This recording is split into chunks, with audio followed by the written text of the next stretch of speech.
Hello everyone, welcome back to another episode of r/Entitled People. In today's episode, colleague needs perfume so badly she makes me sick. Entitled coworkers exploit perk, get mad at consequences / this is why we can't have nice things. Manchild tries to steal from me when he doesn't win a prize. Before we get started, make sure to subscribe so you will never miss a video. So let's get started. Colleague needs perfume so badly she makes me sick. This happened a few years back at an office job I'm no longer working at, thank God. I'm autistic and very sensitive to strong sensory input. Strong smells and perfume give me migraines on good days, and on bad days it's enough to send me into a dissociative meltdown. After a very trying year, where I ended up fully breaking down in the office in front of everyone, they finally put some accommodations in place that meant it was less difficult to be in the office. The relevant rules basically asked people not to spray perfume in the office. They could still wear it, just put it on somewhere that wasn't in the shared office space. This was the worst thing that ever happened to my colleague. She repeatedly came up to my desk and would complain about how silly the rule was, and it wasn't fair that everyone was being forced to not use perfume because I was being overly sensitive. Note that they'd seen my meltdown and was convinced that her perfume could not have been part of the problem. At this point, I had fought hard to get these, extremely minor and reasonable accommodations, and I knew if I started making concessions, none of the accommodations would last long. So I told her to just spray perfume outside or in the bathroom and she'd be fine. Unfortunately, it wasn't the end. I came back from lunch the next day to find my desk had been drenched in perfume. It was so strong the plastic cover on it was slightly warped. I, unsurprisingly, ended up having another meltdown within an hour or two. She never took responsibility for spilling the perfume, but made a big show out of saying how she didn't think I should be working in a shared space if normal things were so hard for me. I work from home for a different job now, thank God. I still get an instant headache when I smell that particular cheap strawberry scent. Used to work with a colleague who you could smell 5 minutes before seeing him. Currently work with one like that. Unfortunately, it's not perfume or deodorant that precedes her. Next time you hear that a little perfume won't hurt anyone, just tell them a little won't. But when someone wears enough that they smell like a hooker with cheap perfume, then I have a problem with it. People who wear copious amounts of perfume or cologne always seem to underestimate just how intense that smell is for everyone forced to be around them. 1 or 2 quick, light spritzes is more than enough. Cheap perfume wearers seem to marinate themselves in the stuff, male and female. I agree that you shouldn't be able to smell scent unless you are very close to that person, and by very close, I mean too close for a working environment. I developed a sensitivity to perfumes and scented products after a bad sinus infection. At first, my company didn't understand. I got a lot of criticism. My condition eventually developed into asthma, and then people were more understanding.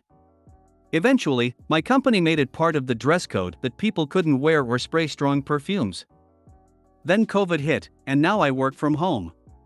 No more problems. Why can't people be more understanding?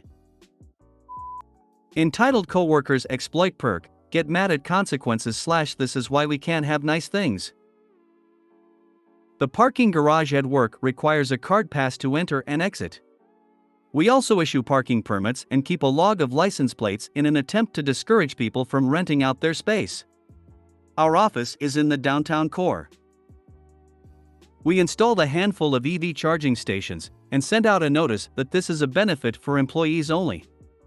The company lets employees charge their cars for free, and then they're supposed to move their car to one of the regular spots.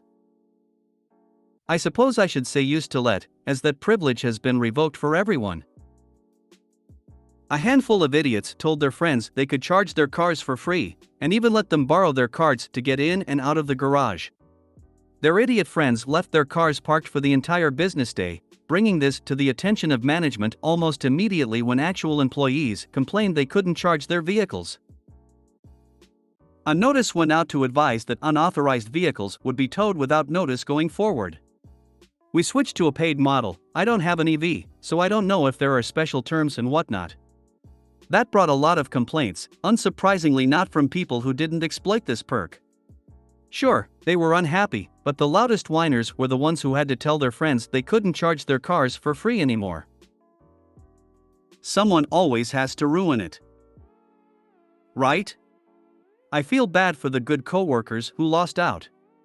Imagine having a free charging station conveniently located, and now you have to pay because your cubemate is a buffoon. My restaurant used to give police and fire 50% off for actual working, in uniform people. We had so many firefighters try to abuse this by coming in off duty with their entire family that we stopped giving firefighters any discount. When they asked why, we named and shamed the worst offenders so the other guys could thank them. It's these type of smooth-brained people that force employers to become micromanagers. Yeah, I hear you. My company sells EV chargers and installed them on site to gather data about usage and such. Eat your own dog food. Union has now filed complaint that it is unfair that only EVs get free fuel and not everyone with gas or diesel or public transportation. Now company is leaning toward pulling it all. Now no more usage data. Manchild tries to steal from me when he doesn't win a prize. Long-time lurker, first-time poster. This is a pretty short one that happened last week, so here goes. I work for a university project in the UK and we attend a lot of different freshers' fairs each year to recruit students for our project. This year, I had the brilliant idea of getting a little spin the wheel so those who sign up can win a prize. We're a small project so don't have a big budget for things like merch, so I have been putting better luck next time on March 10th of the slots on the wheel. As I'm sure you can guess, a few entitled people weren't happy when they got nothing. The one that really takes the cake was right at the end of a freshers' fair. This particular fair had the highest amount of students signing up simply to spin the wheel, despite having a clear disinterest in the project. It happens, it's cool. About 5 minutes before the fair closed, a middle-aged entitled man, EM, walks up and demands to spin the wheel. I explain you've got to sign up, and the interaction proceeds. EM, I want to spin the wheel. Me, of course. Our spin the wheel is for students who sign up to the project. Would you like to know a bit more about what we do? EM, cutting me off, no. I want a mug. EM proceeds to scan our sign-up code and sign up in dead silence whilst I stare at him awkwardly.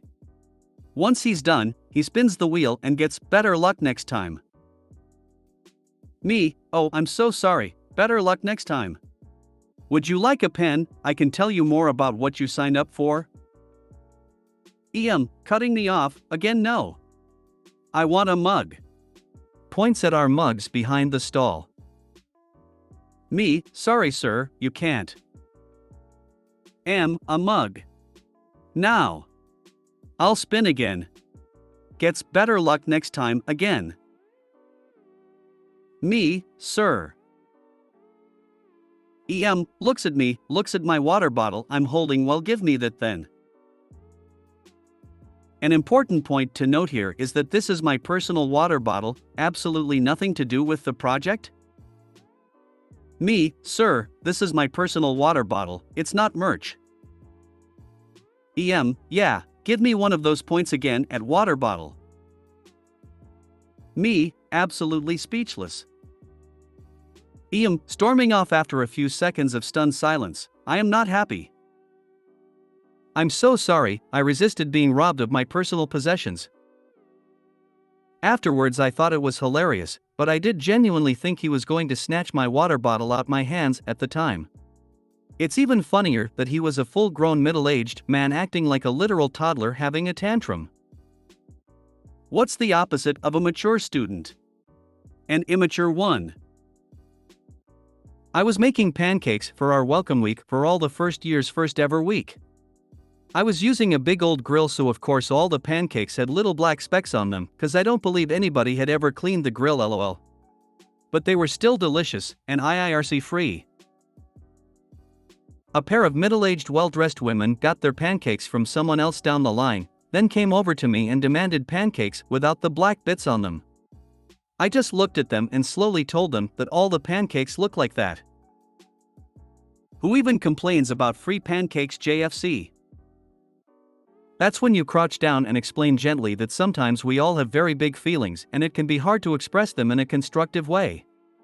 And maybe if we all just take a big breath and calm down, it won't seem like such a catastrophe. If you made it to the end of the video, thanks for watching. Don't forget to like, subscribe and share, and we will see you in the next video.